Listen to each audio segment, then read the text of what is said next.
Я да видим световните новини.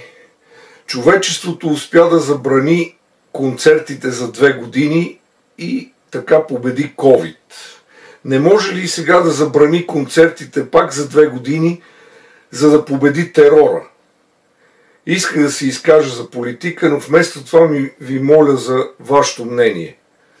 Каква е разликата между човека и антилопата, например? Гну, която с удоволствие скача от стръмния бряг на реката и си чупи краката, за да отиде да пие вода, или ако не ги щупи, тогава крокодила я изяжда.